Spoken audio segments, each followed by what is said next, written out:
To make the case for Canadian film, it's important to know what's what. Canadian filmmakers work in a system that is specifically designed to help them succeed. So how do filmmakers fund their films? Canada's feature film funding system builds its movies on a three-legged stool model. The first leg is direct funding from the government, such as telefilm or provincial production funds. The second leg is labour tax credits that reduce the cost of employing cast and crew. The third is the market, distributors and broadcasters who pay license fees for Canadian or international rights. More than 100 feature films get made each year, but how do these films get to audiences? That brings us to distribution.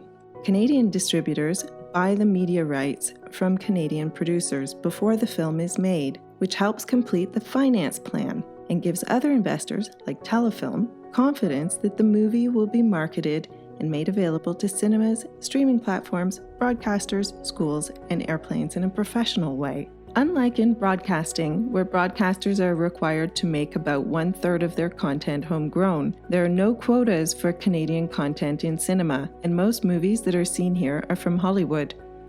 Only about 10% are independent, of which 5% are international independent cinema, and the other 5% are from Quebec and the rest of Canada. Canada's independent movie distributors are the ones that bring that 10% of non-Hollywood films to the Canadian market. This is the system that has existed since before the use of the internet and is governed by the Broadcast Act. The Broadcast Act was last updated in 1991. While the world changed around us, Canadian cultural policy stayed focused on broadcasters until now. Bill C-10 is a proposal to modernize the Broadcast Act. It will define the powers given to the CRTC, who manage the nitty-gritty of license terms for broadcasters, like CTV, CBC, Global, and Rogers, and how to license the streamers such as Amazon Video, Netflix, Crave, and Hulu to level the playing field. Also, for the first time, the Act proposes to require programming that reflects the viewpoints of Indigenous people and all of Canada's many and diverse communities. Online streaming has disrupted the distribution landscape for film, blurring the lines between broadcast and theatrical distribution, creating a unique niche in between the two. As this legislation is developed, we believe it's important to consider feature-length film in the mix. So what should the future look like for cinema? And how can we make sure that the new rules benefit a more inclusive, competitive industry?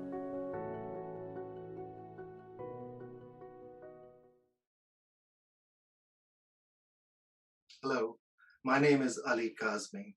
I'm a filmmaker, and I also teach film production in the Department of Cinema and Media Arts at York University. On behalf of the Academy of Canadian Cinema and Television, I welcome you to the first of 3 panels looking at Canadian feature film production and distribution. Today, we have 4 distinguished panelists who are going to reflect on and offer suggestions to the CRTC, Canadian broadcasters, and streaming services in the context of Bill C-10.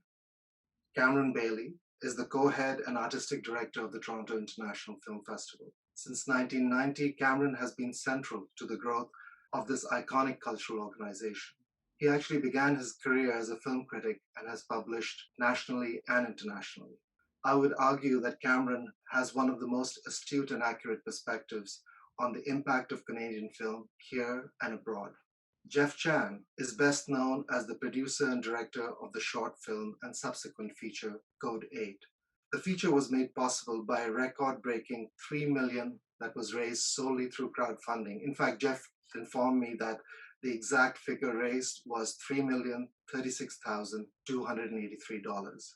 Code 8 then went on to set records for video on demand and theatrical. As a massive success story, it's inspired many young filmmakers in Canada and elsewhere. Deepa Mehta needs little introduction. Deepa is an Oscar-nominated filmmaker whose award-winning films have played in every film festival and have been sold and distributed around the globe. Her films include the Elemental trilogy, Fire, Earth, and Water, Bollywood Hollywood, Heaven on Earth, and the epic adaptation of Salman Rushdie's novel, Midnight's Children. and most recently, an adaptation of Canada's own Shyam Selvadurais book, Funny Boy, which is nominated for Best Picture in this year's Screen Awards. Monique Simard is an award-winning producer and all-round cultural powerhouse. When she was an executive producer of the NFB's French program, she founded the country's first interactive studio. Monique led SODEC for 4 years and has served on the board of every prominent cultural organization in Quebec. We're especially happy to have her here today, as she was the member of the Federal Broadcast and Telecommunications Legislative Review Panel that produced the Yale Report. This report was the first in nearly 30 years to comprehensively examine Canada's communication system. Welcome to you all. I'm going to start with a couple of rounds of specific questions to each one of you that tap into your unique experiences. And then I'll ask some general questions that the panel as a whole can answer. So Cameron, I'd like to start with you. As a critic, writer, programmer, and now artistic head of TIFF, you are among a small group of people who have watched a significant number of Canadian films, feature films made over more than 3 decades. What kind of opportunities do you feel that Bill C-10 offers for Canadian filmmakers? Thanks for having me, Ali, on this panel. It's a great group. I look forward to getting into it with everyone. Look, I think we're in a unique position in the world in Canada, being right next door to, and in many ways commercially dominated by the most dominant film industry and television industry in the world in the U.S. As a result, we need ways of being able to express ourselves as screen storytellers. Our artists need that. Our budget's never going to be the same. And the ability to get our films out into the marketplace and in front of audiences is never going to be the same as what exists in the US industry, simply because of the economic scale. So what C-10 does is extend some of the protection that already exists and some of the support that already exists in other areas into the new 21st century landscape. And I think that's an important thing to do. I think it's important to make sure that our storytellers are getting our movies out to audiences. And it's important because as much as we may have a lot of similarities, there's such important differences between the movies that we make and the movies that the US makes.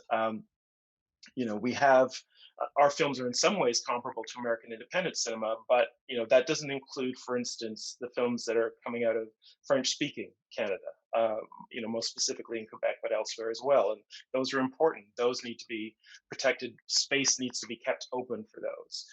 Right now, I think the most important movement in Canadian cinema is Indigenous narrative sovereignty, and those stories are unique and distinct from what's going on in the U.S. as well, and there needs to be space protected for that. So, anything that can keep that space open and get those films in front of Canadian audiences, and then get them out to the world as well, I think is important.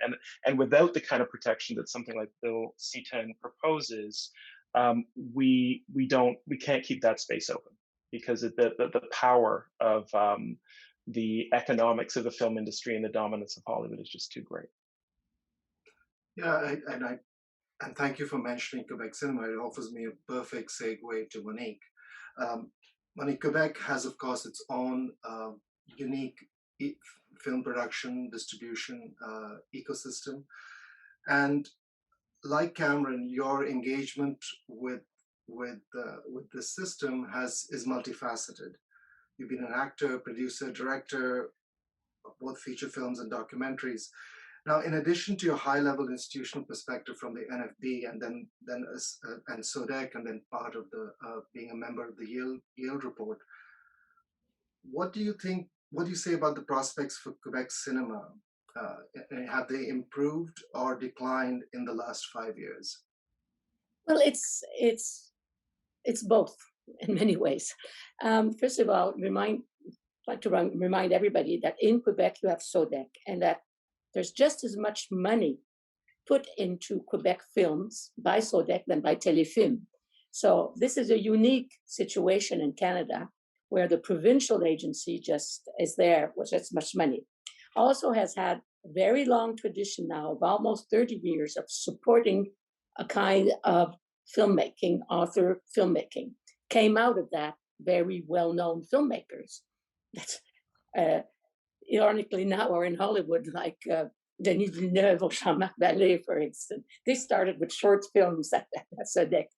Well, so there's a strong base for Quebec cinema, with talented more people. But then again, the whole system, like other national cinemas around the world, have been affected by what just Cameron talked about, the overwhelming Anglo platforms, dominant platforms that have drastically changed the business models that used to be traditionally support cinemas. And it's not only here in Canada, it's elsewhere in the world. So what Bill C-10 comes to correct, and by the way, Bill C-10 is widely supported in Quebec. There's not even a debate not for it to get it passed in Parliament. It will reshift money where it is needed.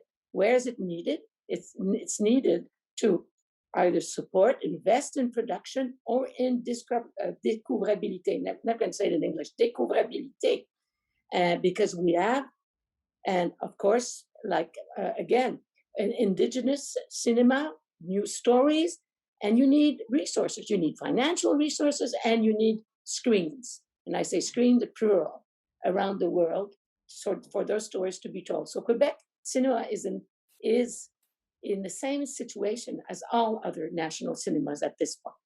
Is that there needs to be money, and the money, and what is not enough said is that where a lot of our cinema was based on being triggered by broadcasters. These broadcasters have less and less money because the publicity revenue has gone elsewhere.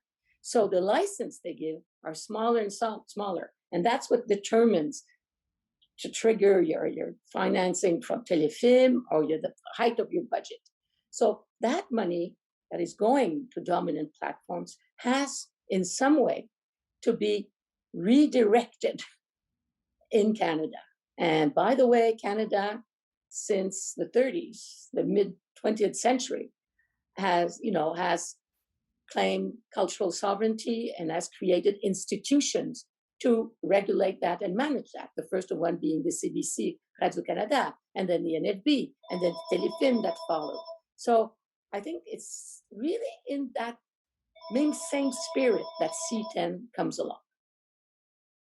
So we've talked about English Canada and Quebec, and then Deepa, I'm going to come to you next.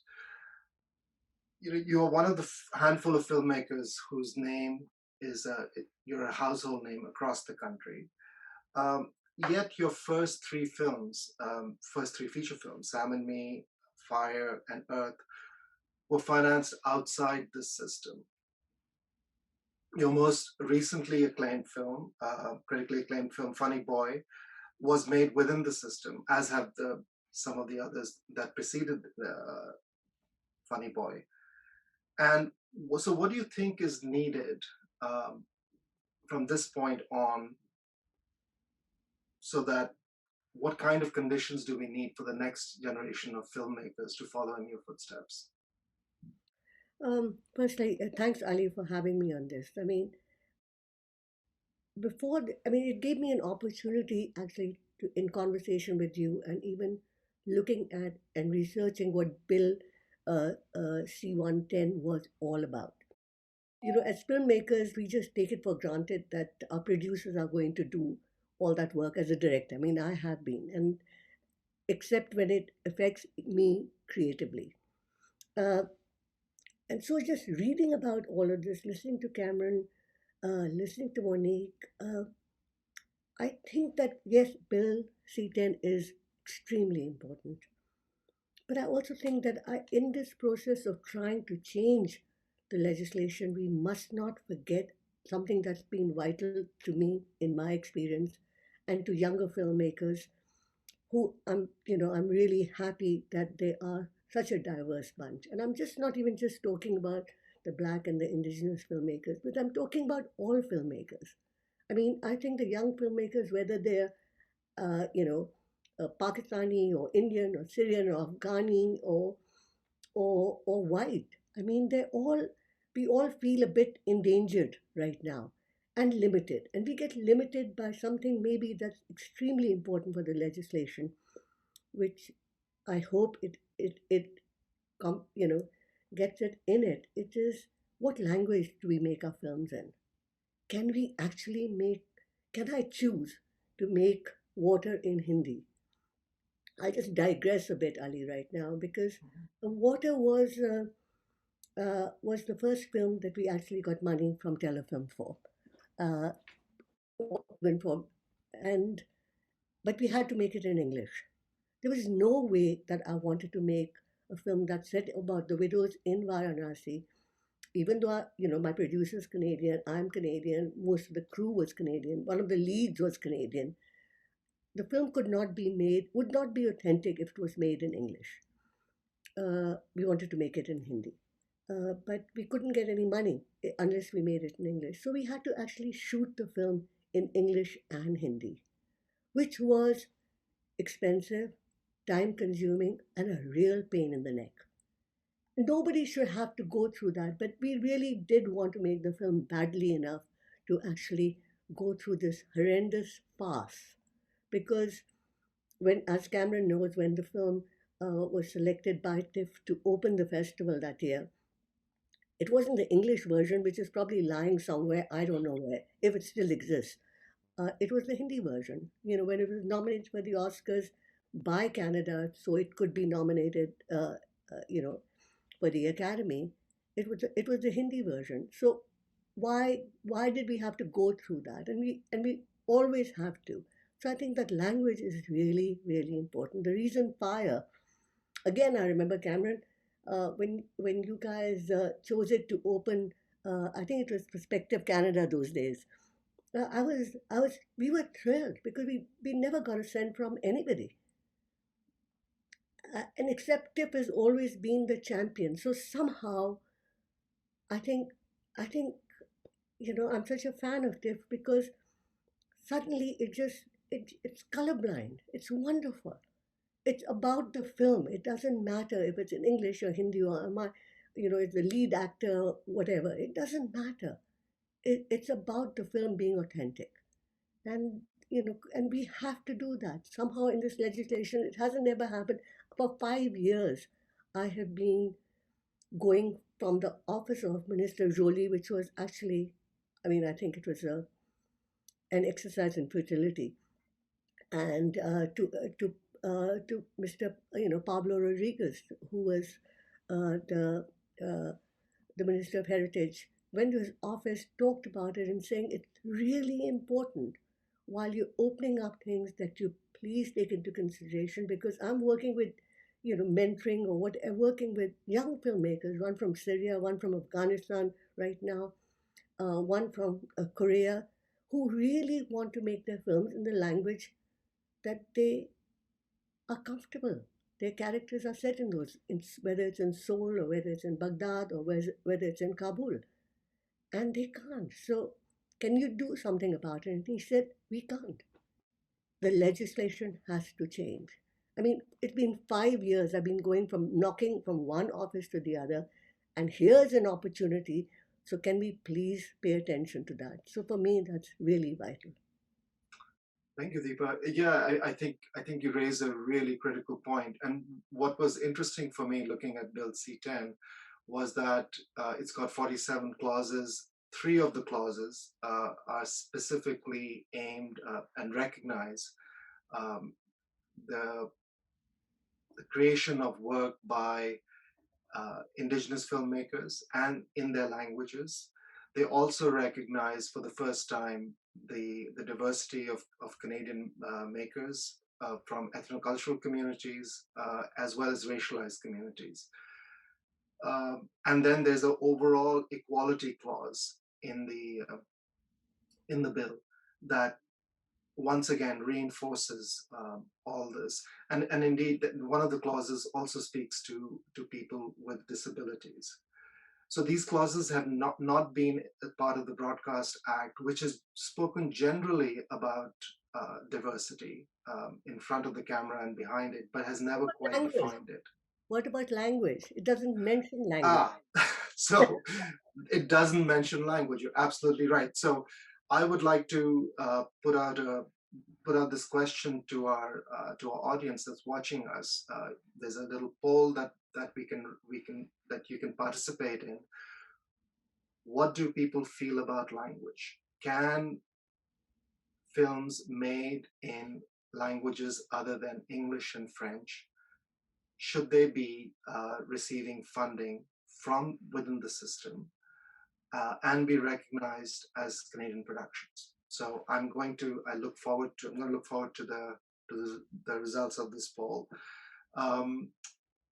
So moving on to, and we'll come back to this, Deepa. I'm sure that the other panelists have much to say about this issue. Speaking about the next generation, we have with us Jeff, who has done amazing work working outside the system and taking a unique approach befitting his generation of using the potential and the power of the internet to create an audience and then deliver a film that has been widely received. It's been on many top 10 lists on Netflix. And so Jeff, I just want to ask you, you've spent time in LA. Your production company offers services for American productions who shoot in Canada. How do you feel about Bill C-10? Well, thanks for having me, Ali. Really, excited to be here. And it's interesting, I can't really speak, at the same level of the other panelists. They've had decades more experience than me. And I think for me, I can only really speak about my own experiences being a filmmaker. I've always been a bit of an odd duck, kind of this, person who made short films in Toronto. Grew up in my film community here, my film family is here, but then I felt like the only way for me to go and have a career making kind of movies, which was for me more in the genre space, is to go down to LA and get involved in that system. And I did that for a few years, had a really bad time, and then decided that wasn't for me, and that, if I was to continue having a career in this business, it had to be somewhat on my own terms, which is when I decided to do the short film, come back to Canada. And that ended up being an experience that, really kind of, gave us a bit of momentum to be able to look at making a feature on our own terms. At that time, I had the option to either go back to the studio system. We had interest and some solid offers on the table in terms of making the film with those partners, or kind of to, at the time, what felt like a bit of a risk to come and make this out of the Canadian system in Canada. And for us, it was really important to make the movie on our own terms. And by working with Telefilm, who really supported the film, we were able to go make the movie. And myself and my creative team were able to maintain final cut and production controls and creative controls. And that really is felt like unlike anything I've ever had experience in terms of the process of being a filmmaker.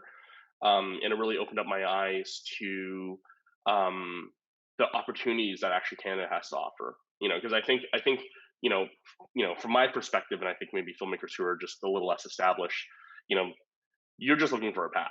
You're like in terms of the policy of Bill C-10, that is almost abstract, I think, to your average filmmaker who's at a film school, and you just want to see, where can I have a future where I can pay my rent making movies?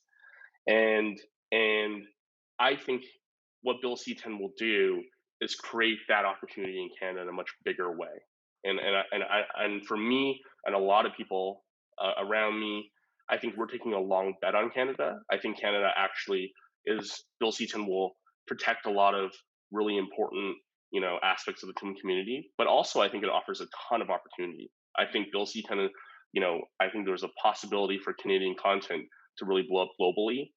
And for it to be a net economic gain for the country and a cultural gain for the country. So, I think it's inevitable regardless of the bill, but I think the bill will accelerate that in a massive way. And I think for a lot of, people like me who are just trying to get in and are looking at different ways to get in, Bill C-10 will further allow us to marry aspects that are outside the system, whether it's Indiegogo or whatever way you get your movie made, your TikTok followers, it doesn't really matter, but find a way to marry that with, Canadian institutional,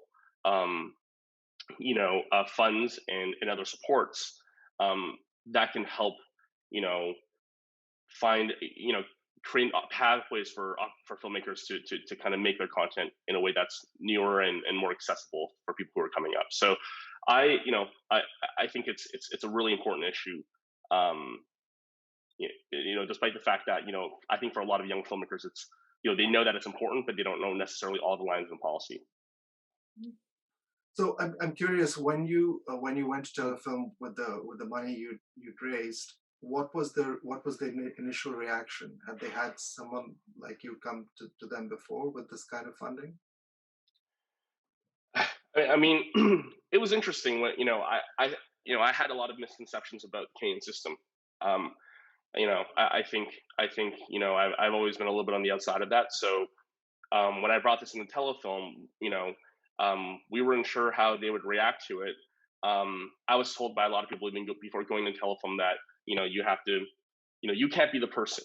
You as a individual filmmaker, find a Canadian producer to work with you. You need to, go through, some of the establishment. When I went to Telefilm, I went with Stefazam at the time, who was a supporter of this from the very beginning. And I said, listen, I have the opportunity to make this in the States with a studio, but I'd really love to just do this in Canada and partner with you and build it. And I kind of want to have control of it. I want to own the rights and I want to have final cut and production controls. And she was like, okay, well, let's talk about how we could do that. And it was not an easy process, nor should it be. They were very responsible. I had to bring on elements that made it so that, I became a trustworthy element for, Telefilm, and it became real. But at no point were they like, hey, you need to find a bigger producer. That's the only way we'll do this with you. And I think one of the things that I'm really excited about, and I think we're already seeing this a little bit in the US, where you're seeing the power shift a little bit from, just pure producers to multi-hyphenates, right? And I think that's something that is happening here as well, hopefully. I think people who are writers and directors and actors can learn how to produce. And I think the future really lies in multi-hyphenates who can do multiple things and have a direct connection to an audience. That to me, I think is really exciting. So if anything, I just think there's a change happening both in the US, but also in Canada now, where, people with a connection to their audience or can do multiple things have an opportunity to find really interesting ways to make movies. Great. Thank you. That's fascinating. Monique, you've heard from filmmakers and you've heard from Cameron. You've been part of this federal review process. How do these views jive with what your discussions have been at the federal level? Our mandate was gigantic. We had not only the Broadcast Act, we had telecommunications also. 18 months to review everything. So it was really, really hard work. But one thing we understood quite fast in the first few weeks, because of course we went across the country talking to everybody. That was very, very, very important. But we met with scientists at the beginning, with technical experts. And one thing which we kept in mind, they said, the change are so fast and you have to be nimble. You have to be nimble because one system will change rapidly. So if you do reform the legislation or the regulations, you have to keep it nimble so it will adapt to reality, because we are in a changing world. Things are moving so fast. Exaggerate, but every month you have a new technology. So how to keep your values, which are important, okay? Culture, creators, stories that have to be told, diversity, how to keep that into mind and build up a system that will constantly adapt to the new realities and still keeping the space for younger filmmakers, like you said, Jeff, others of the diversity, other languages. By the way, SODEC, we have 20% of our money that goes to autre langue, which includes English. So it can be Arabic or Spanish, etc. But we've had that in our programs for years now. That's SODEC. So and because we have to distinguish something. C10 is the result, it's partly the result of our report, but we have much more than that in our report. Also, C10 is the legislative framework that has to be changed and that we recommended strongly. After that comes another set of rules that will be established by, it won't be the CRTC anymore. We propose to change the name because it's still called, radio and television. Radio and television doesn't mean anything today. So I have to change the name of that. Let's say it will be the regulatory body that will have to make up rules and change the rules as reality changes.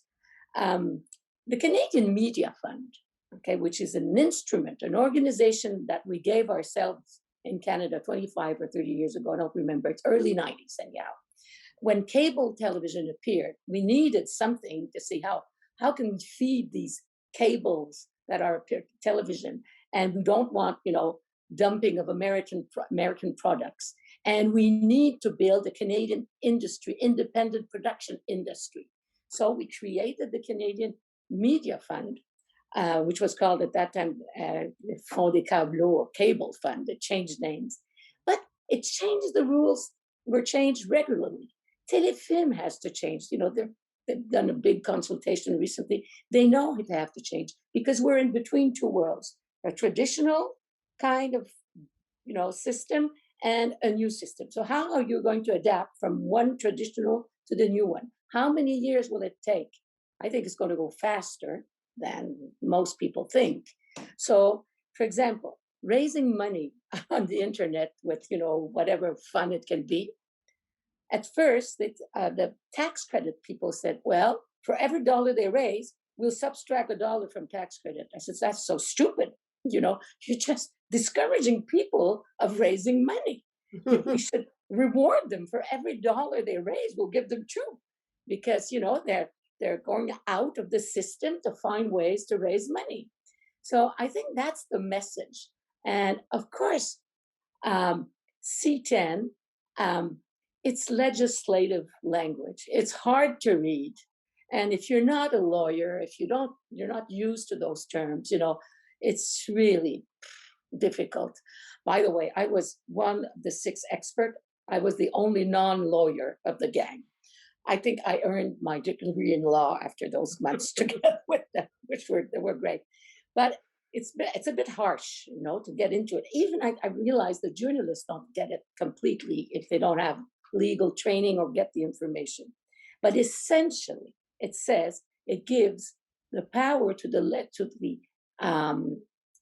regulatory body to adapt and to also have jurisdictions over new players in the game, which was not the case and is still not the case, which I think was a huge mistake 20 years ago when the CRTC said, we won't touch the internet. That's not our thing. Not knowing, not seeing how internet would become dominant in our society. Now, I want to be clear on this because the big battle against C10 is that, they're going to regulate internet, freedom of speech is finished. That is not true. We wrote an open letter for the 6 members of the panel. 2 others could not because they're very active still in their law practice. The other ones were more independent. Peter Grant, that you probably know, which is one of the best communication lawyers, Pierre Trudel, and Janet Yale, of course, our chair, saying that is not true. When we say that they can be regulation on sharing platforms, it's for the part where, for example, on YouTube, there is professional music put on that. It's not to manage your cat videos or whatever people put on those sharing platforms. And there might have been a mistake how the way they introduced it, but essentially it's for that. It is industrial commercial activities that divert audiences and divert revenues from other platforms. And the basis is if you're doing business in Canada on these platforms, you have to give back. Different ways to give back. If you're a curator, Netflix is a curator. You know, they decide what's on their platform. Then you have aggregators, other kinds of platforms where they aggregate different, you know, like Crave, for example. And then you have sharing platforms.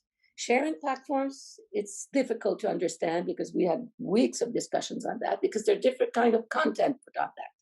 But there is professional content, not only personal content. So the commercial part of it should go, the CRTC or the regulatory body should be able to intervene on that part. And of course, most of all, it's all the heinous content, you know, and then criminal laws should get, you know, applied on what they call social harm content on these platforms, that also. But essentially it's that. And I've tried, and there is no threat to freedom of expression. And right. I think that's being used a lot. In fact, today there was again this particularly by the Conservatives and the opponents of Bill C-10.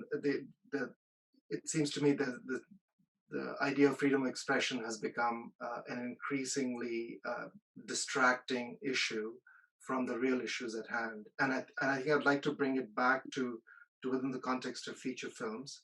One of the things that you said, and thank you for giving that amazing overview. And it's also wonderful to hear you say, which I haven't heard anywhere, that the name of the CRTC would change to truly represent what the regulations would be a new name.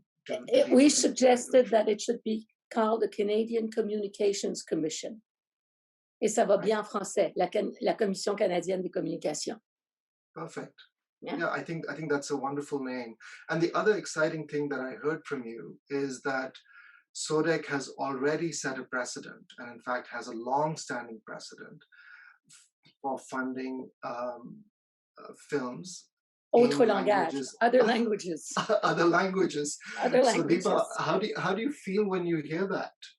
Isn't that an adequate precedent to be included in the legislation? I think it's overwhelming, and I wish I lived in Montreal. You know, really. Oh, you're invited to move.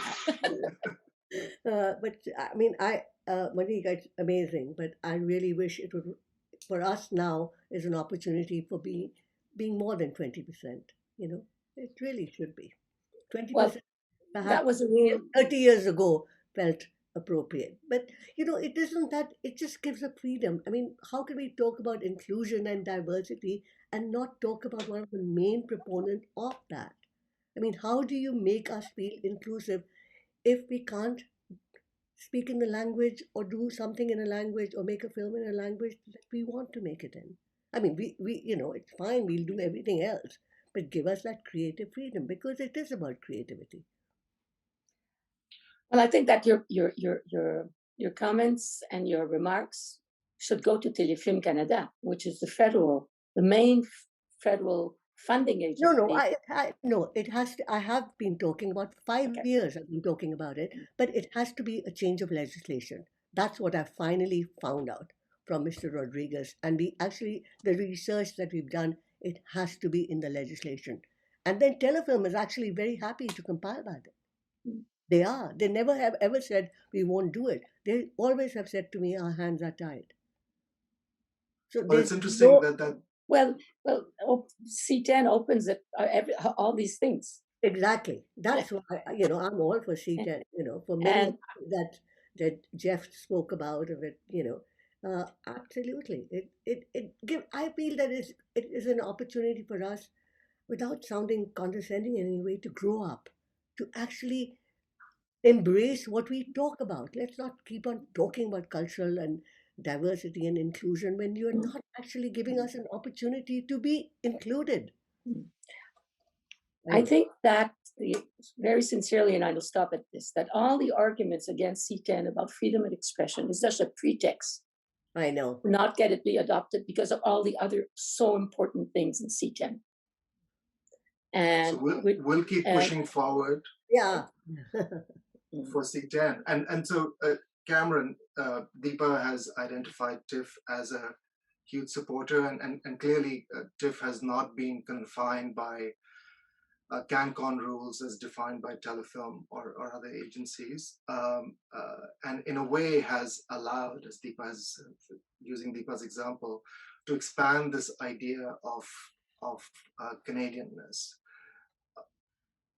Do you think that Bill C10 goes far enough in doing that? Look, I don't think we can rely on any piece of legislation to completely define what the artistry of film is going to be. I think the best we can do is look to our laws to create as equitable a playing field as possible, and that's not the same as equal, but equitable, addressing previous inequities, for instance, and to give storytellers as much freedom as possible. I love the fact that filmmakers like Denis Villeneuve and Jean-Marc Vallée and Deepa and others have international careers and can make films all over the world, should they choose to. But I think it's important that they can also make those films in Canada, that there should be enough of an infrastructure, enough support to make those films made. And part of that support, and now, this is something that's very important to us at TIFF, part of that support is for the independent theatrical exhibition of films. And it's critically important that independent cinemas are part of that landscape that supports independent artists. We're often the first to really get behind Canadian films, because these are often films made on smaller budgets by filmmakers who are emerging into their feature film careers. They don't have big commercial marketing budgets behind them. Who else is going to support them besides the independent cinemas from coast to coast to coast? So, that I think needs to also be supported. We've seen, for instance, the Bytown Cinema in Ottawa going under during the pandemic. It can't continue operating because it was operating in a kind of very fragile environment to begin with. And you're closed for a year, and suddenly that fragile environment becomes a kind of a lethal environment. So supporting, legislation that supports the artists, that supports the Canadian distribution landscape, and the Canadian independent exhibitors, I think is critically important. So picking up on that, I know that the TIFF Lightbox has also been affected. It's very much part of that ecosystem of theatrical release, and has played an important role for many Canadian films being screened on the large screen. How do you see streaming services? How do you see them fitting into theatrical release? Because they are an integral part of the system now. They have their role has been quite disruptive, and offers new potential and also challenges. Yeah, I mean, my take on this is that it's not a war. These aren't opposing sides between the streaming services and the theatrical industry. We should all be here to support the storytelling, the artists, the continuity of all of that work. And we all depend on what comes out of the screens and the pens of the people who are telling these stories to begin with. So at TIFF we've been able to work with streaming companies, whether that's Crave here in Canada or Netflix or Amazon or Apple at the festival and year round, in a kind of a united support of the storytelling. That for us is what it's all about. Obviously streamers aren't going away, and it's a great way for a lot of people who don't have access to an independent cinema or to an art house cinema in their own neighborhood across the country to be able to see films. You can see Loretta Todd's Monkey Beach, a beautiful Canadian film on Crave right now, and it's not available theatrically, not just because theaters are closed in most of the country, but because, it's not the sort of film that would get a wide release across Canada. So, we need that access, I think, for Canadian filmmakers, but it can't just be that. There has to be a thriving theatrical landscape as well. And often we've been really disappointed sometimes with the Canadian films that do very well at our film festival, go on to win awards, that sort of thing. They struggle to get into theatrical release afterwards because they just don't have the promotional dollars behind them. Yeah, so I think that the streaming services, like you say, are there to, and the pandemic, because we're still in a pandemic, has been an accelerator of phenomena. And it's also like in loop, on everything. So it's an accelerator of phenomena that started before, and of course that's amplified. There has to be a space, and I think it's a complementary space that is occupied.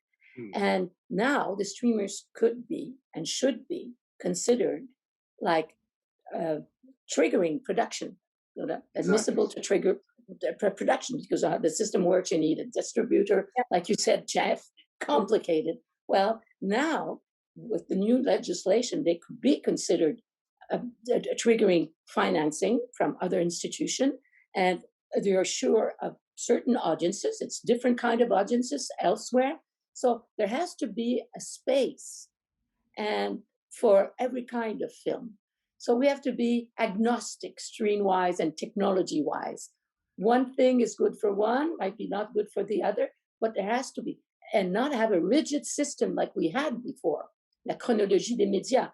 First you have the film, then you go to a festival, and then you can go to theatrical release, sometimes not finding a theater, as Cameron says.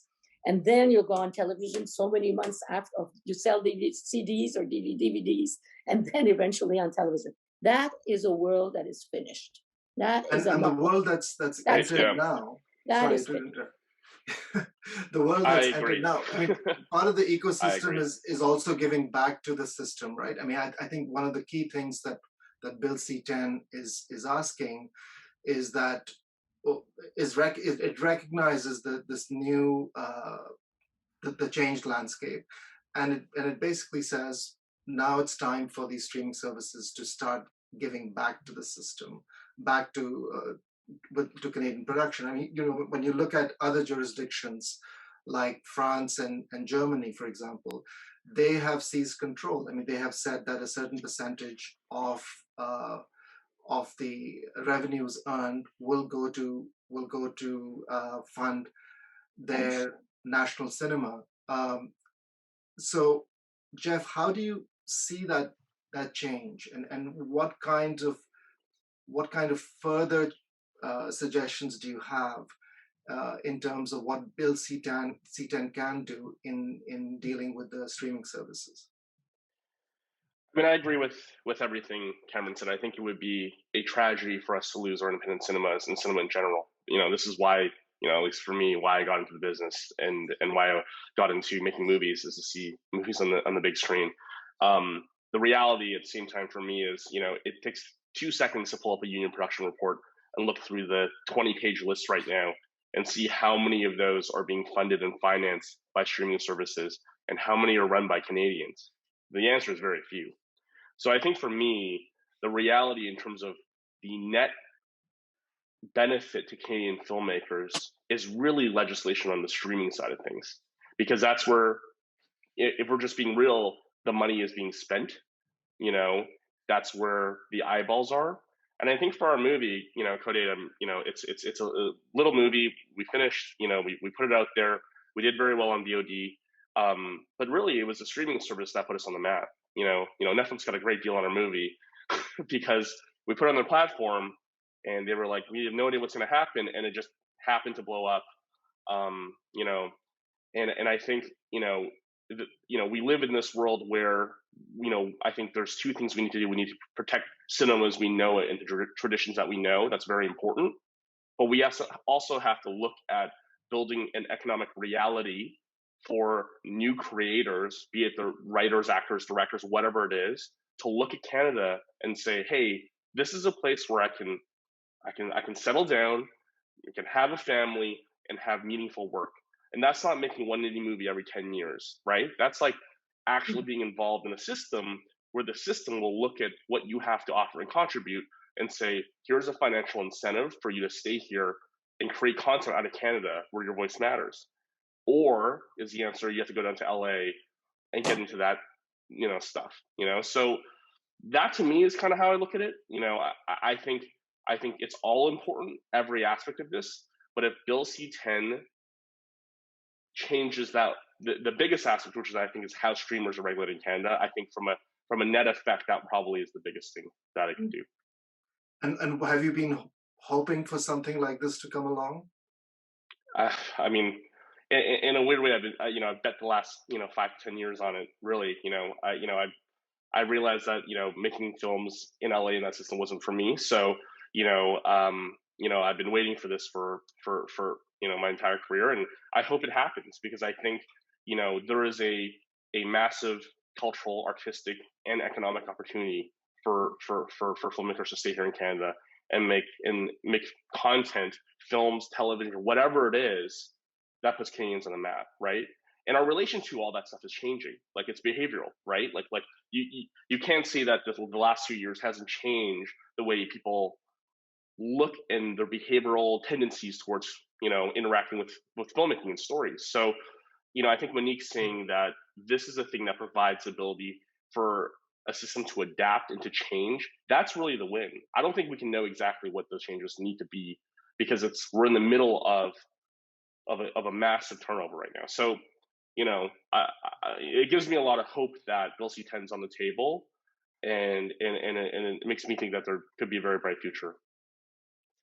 Can I just add yes, one Cameron, go ahead. Thank you. Jeff, I agree with everything you were saying. And Ali, you had mentioned France and Germany in terms of countries that, through legislation, through levies, they're able to support their local industry. I don't know if you guys noticed when Ye Jung-yoon accepted her Oscar for Minari, how Hollywood and the Oscars and all of that seem just like tangential. She has a full career. She's happy to get recognition in LA and from the US industry, but she's confident in her own career at home. Same the year before with Bong Joon-ho and Parasite. The South Korean film industry for me is the model. And for decades, they have actually been using a portion of their box office revenue, other revenues that come in to support South Korean filmmakers in a way that really, I think very few other countries have been able to do to really kind of have a very strong local domestic industry. They're not that much bigger than us. Their population's around 50 million, we're around 36 million, but they have so much stronger a local film industry. And what can we learn from them? No, but it's also true, Cameron, and Jeff, even if I may say so, I mean, look at the Indian film industry. I mean, look at it. It is so healthy. When you look at Netflix or you look at the movies, I mean, movie halls are open. People are dying in India, but the movie halls are still open. Now they've closed, thank God. But all the streaming services were hand in hand with the movie halls. I went to Z5, which is one of the biggest local streaming services, extremely, in fact, much stronger than Netflix or Prime in India right now. They recognize cinema, they promote it. They loved Funny Boy, for example. But they said, we can't stream it till you dub it in Hindi. I mean, I thought that, okay. And I really applaud that. So, I mean, yes, Canada is very healthy. It's great. And we can talk about it's a place to be. But somehow how do we make it a place for all of us, Jeff? I mean, for me, there's an exclusion. I feel that. I think you're English speaking, and you can talk about it's cool, and I applaud you, and I applaud your generation. But I'm saying, what about the younger people who are not like you, who still have a pull with the country of their origin? They might have chosen Canada, they might love Canada, they probably do. but they want to create in a language that they heard their grandmother speak to them.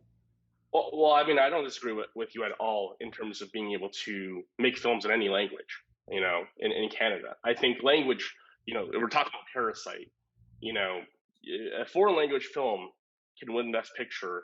So clearly it doesn't matter what language a movie is in anymore, right? And I actually think streaming is part of that change because now we're talking about global audiences.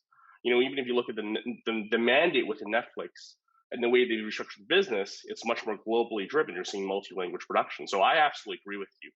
I think anything that limits, I think the Canadian film industry or Bill C-10 or whatever it may be should ultimately go to supporting Canadian filmmakers, however they want to make their movies, right? So there's no disagreement about that at all.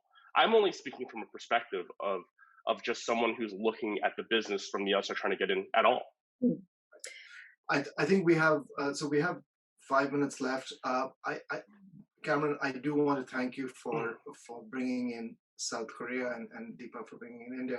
I think we often get stuck in our references, but they're usually very Eurocentric in terms of how things are looked at, even at the policy level. And I think it's really important for us to broaden our horizons. And certainly in the next panel that's part of this series, we will be doing that.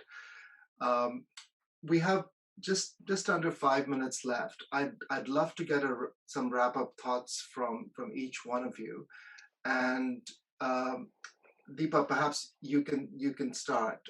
And just, I know you've made a very passionate plea for the inclusion of language, but you also mentioned that you're mentoring some young filmmakers. What kind of a landscape do you hope that they start to enter, apart from the language issue which we've discussed?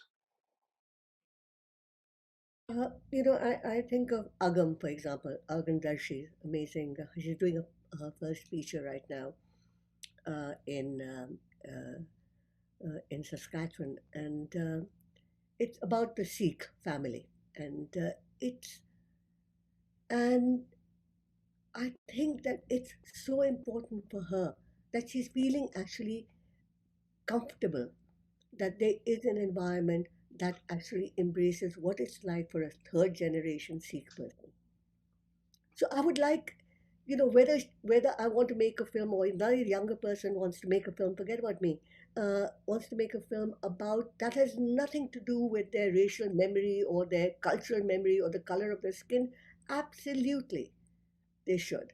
And I think that it's so important for young filmmakers that they don't feel, if they're white, that they don't have a place in this country anymore. Hurt people. We cannot do the same for what's been done to us. I think that's very important. Cameron, would you like to do a follow-up to that? Yeah, look, I think whatever happens with Bill C-10 is going to be most helpful for that next generation of filmmakers who are early in their careers. They might have made one or two features or some shorts, and I think that's the landscape we want to prepare for. I think of Stella Meggy, a Black Canadian filmmaker, grew up in Oshawa, dreaming of being a film director, went to the States, and that's where she's making all of her movies. She's making studio movies in the US. Why could she not have stayed? Because there wasn't an environment here.